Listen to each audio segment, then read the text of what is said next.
अच्छा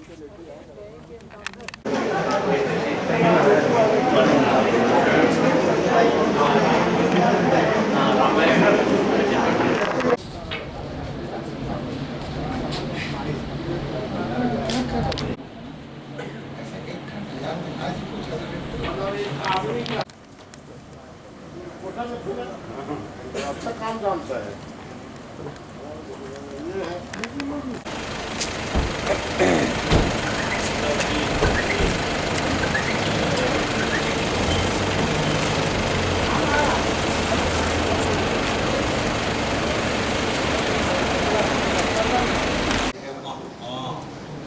मर्जी का स्वास्थ्य भी और स्वास्थ्य अभी जिले का अंडर हो गया संभाल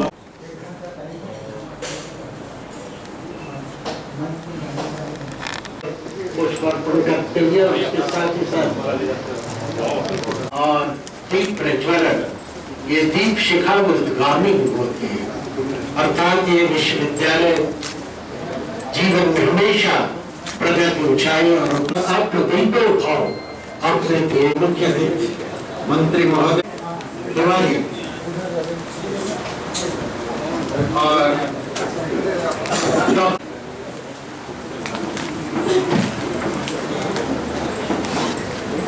फुल गीत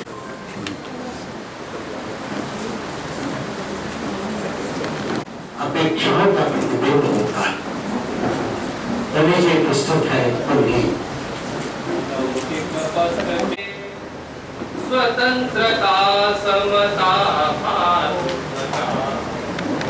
पवन अपना मातृभूमि और सृष्टि की सेवा पर ज्ञान की गंगा बहे लक्ष्य हमारा है। सुंदर का आरोहण प्रेम अहिंसा विद्यासर से विकसित जीवन अमृत कलश तुम्हारा है, विश्व पटल पर रखेगा जन जन में जनहित हेतु। गति है नित्य कलुष निवारण सुयश संस्कृति।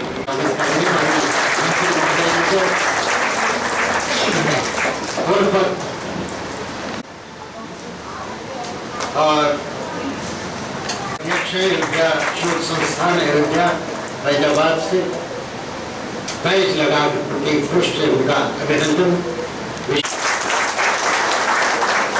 और इस पुष्प गुच्छ में स्वागत और श्री वीर ओए तिवारी जो संयोजक है उनसे निवेदन पंडित सुंदरलाल शर्मा विश्वविद्यालय का हार्दिक स्वागत और दो प्रकार की होती हैं, एक मूर्त विरासत, एक अमूर्त विरासत। दोनों में आप सबल हैं। सिरपुर का जो लक्ष्मण मंदिर है, ASI ने उसे मान्य किया है, और अगर भारतीय पुरातत्व सर्वेक्षण विभाग किसी मंदिर को मान्य करता है तो उसके अपने आप उसकी मान्यता मिलती है। मैं माननीय मंत्री जी का ध्यान इस ओर आकर्षित करूंगा कि मैं संस्कृति विभाग उत्तर प्रदेश का अधिकारी हूँ, और उसकी तरफ से मैंने बहुत सारे आयोजन किए अयोध्या शोध संस्थान के माध्यम से। जितना अच्छा सहयोग मुझे इस विश्वविद्यालय के द्वारा मिला, हमारे माननीय कुलपति महोदय, उनका पूरा स्टाफ इसमें आत्मीय रूप से जुड़ा। एक तो सेमिनार होता है, दूसरे आत्मीय रूप से, तो निश्चित रूप से इसके परिणाम भी बहुत अच्छे आएंगे। विषय बहुत कठिन है, मानस में विज्ञान और कठिन के साथ साथ ही विरोधाभासी विज्ञान और साहित्य। लेकिन प्रोफेसर SP गौतम जो सदस्य लोक सेवा आयोग के हैं, हम लोगों ने सर 4 साल पूर्व पाठ्यक्रम बनाने की कोशिश की है। उच्च शिक्षा के लिए पूरा पाठ्यक्रम बन चुका है। भौतिक शास्त्र, रसायन शास्त्र, वनस्पति शास्त्र आदि में जो रामचरितमानस में जो पंक्तियां हैं, हम किसी भी साइंटिस्ट को चैलेंज नहीं करते हैं कि 18वीं 19वीं शताब्दी में कोई खोज की गई है तो हम उसको चैलेंज नहीं कर रहे हैं। लेकिन अगर 16वीं शताब्दी में बाबा तुलसी ने क्रमबद्ध लाइन लिखी है तो हमने उसको उस पंक्ति को उसके ठीक नीचे लिखा है कि ये खोज 16वीं शताब्दी में इस टाइम पे लिखी है, और ये चाहते हैं कि ये हमारे किशोर अवस्था में 9वीं 10वीं के लड़कों तक ये बात पहुंचे। और ये बात केवल धर्म, आस्था और साइंस की नहीं है, ये बात हमें गर्व करने की है। मैंने माननीय मंत्री जी का बायोडाटा देखा, सुना कि आप बहुत देशों में गए हैं। सर, आपने केवल एक चीज महसूस किया होगा दूसरे देश में, जो मैंने भी दूसरे देशों में जाने से महसूस किया, कि दूसरे देश के लोग अपने हर काम पे गर्व करते हैं। हमारे पास बहुत कुछ है, हम गर्व नहीं करते। तो रामचरितमानस को हम पढ़ें, उसके साथ साथ अपने साहित्य को पढ़ें, जो ऋषियों मुनियों ने एक वैज्ञानिक साहित्य लिखा है, जिसको हम उसकी आलोचना करते हैं बिना जाने हुए। अगर ये पाठ्यक्रम में सम्मिलित होता है तो एक बहुत बड़ी बात होगी। सब पाठ्यक्रम समय कम है, ये बहुत विस्तार में नहीं जा सकता, लेकिन एक तरफ आपका ध्यान जरूर मैं आकर्षित करना चाहता हूँ, तो यह कि विज्ञान के क्षेत्र में क्या कारण है कि अपना देश बहुत अग्रणी देश नहीं। एक विचारणीय प्रश्न है, जो हमारे शोध हो रहे हैं उनका वो स्तर नहीं है जिसके ऊपर बहुत गौरव कर सकें वर्तमान में। मैं इसके कारणों में यदि मैं व्यक्तिगत रूप से यदि सोचता हूँ तो मुझे लगता है कि कहीं कहीं हम अपने जड़ से कटे हुए, हमारे वैज्ञानिक अपने जड़ से कटे हुए हैं, बहुत सारे विरोधाभास के साथ वे कार्य कर रहे हैं।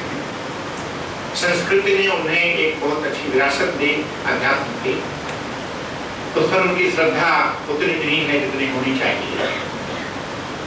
पाश्चात्य विज्ञान पर उनकी श्रद्धा है, लेकिन उनकी सांस्कृतिक जो लालन पालन है वैसा नहीं हुआ है। इसलिए संभवतः हमारे जो वैज्ञानिक हैं वे उन क्षेत्रों में काम कर रहे हैं जिनमें पहले से विश्व में काम हो चुका है। हालांकि अभी भी मेरे विरोध में बहुत सारे वैज्ञानिक होंगे, बहुत सारे पत्रकार भी होंगे कि नहीं मेरा जो कथन है वो गलत है। बहुत सारे अच्छी खोजें हो रही हैं, लेकिन जितनी गति होनी चाहिए होती है। विज्ञान ने जो कुछ भी प्रगति की है विश्व में, बहिर्मुखी दृष्टिकोण के कारण किया है, और सत्य को खोजने का एक जो दृष्टिकोण है वो अंतर्मुखी भी है। और अंतर्मुखी जो ये जो उन्मुखता है ये बड़ा सटीक होता है, और वह अध्यात्म है। अभी मैं चर्चा कर रहा था कि 2-4 साल पहले यदि हम अध्यात्म की बहुत सारी चीजें चर्चा करते थे तो उसे केवल खगोल कल्पना की बात की जाती थी। लेकिन आज यूरोप में जो एग्जीबिशन की जा रही है या अभी उस पर कार्य कर रहे हैं, तो उसमें जितना भी अध्यात्म की चीजें हैं उसको पुष्टि मिल रही है। तो कहीं कहीं जो अंतर्मुखी खोज है यह भी उतना ही महत्वपूर्ण है, और उससे ज्यादा महत्वपूर्ण है, क्योंकि इससे सत्य की अनुभूति सरलता के साथ लेकिन व्यक्तिनिष्ठ ढंग से होता है। जबकि विज्ञान मुखी इसका ओरिएंटेशन है, और इसमें बहुत कुछ एरर की गुंजाइश रहती है। कोई भी शोध है उसमें त्रुटि की गुंजाइश काफी कुछ रहती है। तो सुबह हमने माननीय गौतम जी की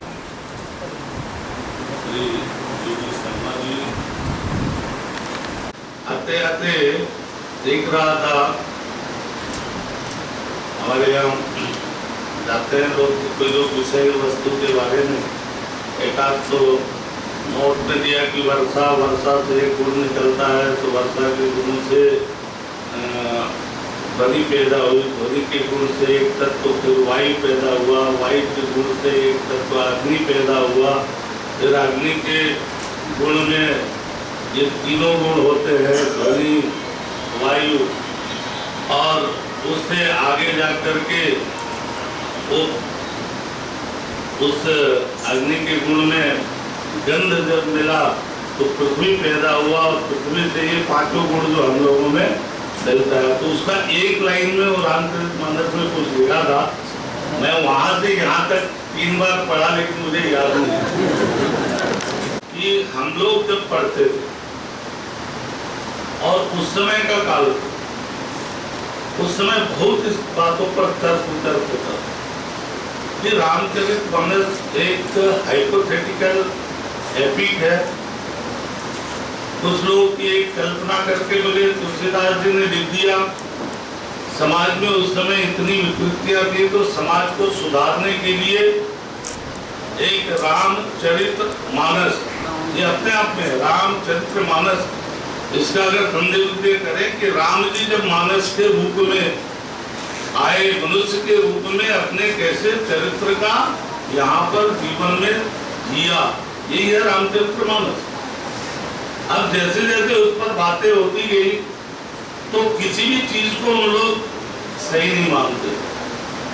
ये देश का दुर्भाग्य है और ये इसलिए परिस्थितियां शायद पैदा हुई कि हमारा देश जिस कालखंड में आजाद हुआ, आजादी के साथ बंटवारा हुआ और बंटवारे का आधार सांप्रदायिक था, और बंटवारे का आधार जब सांप्रदायिक हुआ तो किसी को भी समग्रता से सोचने देखने की दृष्टि हमारी खत्म हो गई। हम लोग एकांगी हो करके देखने लगे और इसलिए हर चीज को टुकड़े टुकड़े में जब बांट करके देखने की हमारी प्रक्रिया चली, हमारी दृष्टि बनी। और उस कालखंड में जब देश आजाद हुआ 40, 50, 60 के दशक में, तब आम लोगों के पास जो उपलब्ध संसाधन थे ज्ञान विज्ञान के, वो किताब थे। मैं भी पहले नहीं मानता था, मैं भी सोचता था कि हम लोग इस संस्था में काम करते हैं, इसलिए हमारे नेता लोग भाषण देते रहे और बोल दे रहे हैं कि भारत देव दुर्लभ देश है। आगे है ना कि जहाँ देवता भी तरसते हैं भारत में जन्म लेने के। मैं बिल्कुल नहीं मानता था। मुझसे ज्यादा वैज्ञानिक आधार और तर्क वितर्क करने की जहाँ तक बात है, हम लोग यहाँ तर्क वितर्क करके भी यहाँ तक पहुँचे। किसी चीज को सिर्फ फॉलो नहीं करते। लेकिन जब मैं भी 30-32 आज 32-33 देश घूमने के बाद मुझे लगा कि वाकई में देवता तरसते। इतना आसान जीवन जीना दुनिया के किसी कोने में नहीं है कि मनुष्य जो है इतनी आसानी से अपने जीवन को जी लेता है। जीवन जीने के लिए जितनी आसान चीजें यहाँ हैं, उतना दुनिया में कहीं नहीं है।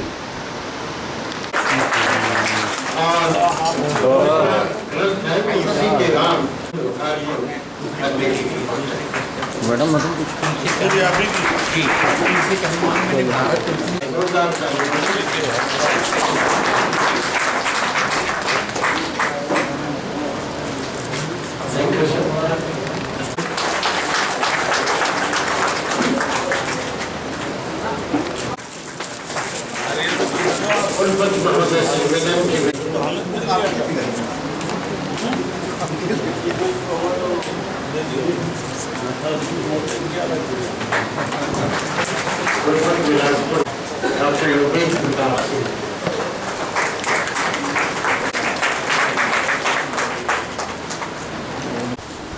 सबके आइए फोकस हो, आभार व्यक्त करें, आभार की आरती।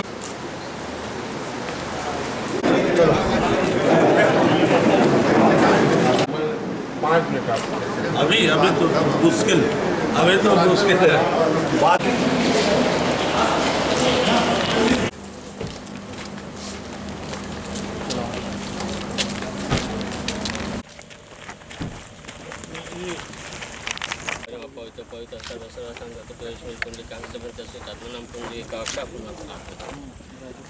ओम केशवाय नमः, ओम नारायण, ओम माधवाय, ओम देसी केशवाय नमः। कपिते जंबुके चार भगवान नमः विनाशकार को नमः विघ्नेश्वर को नमो दिव्य महा दिव्य सुवासन तन नमो रख दो चल ठीक। ओम हरिं गणानाथ गणपति गंगां प्रियानाथ गणपति नमः।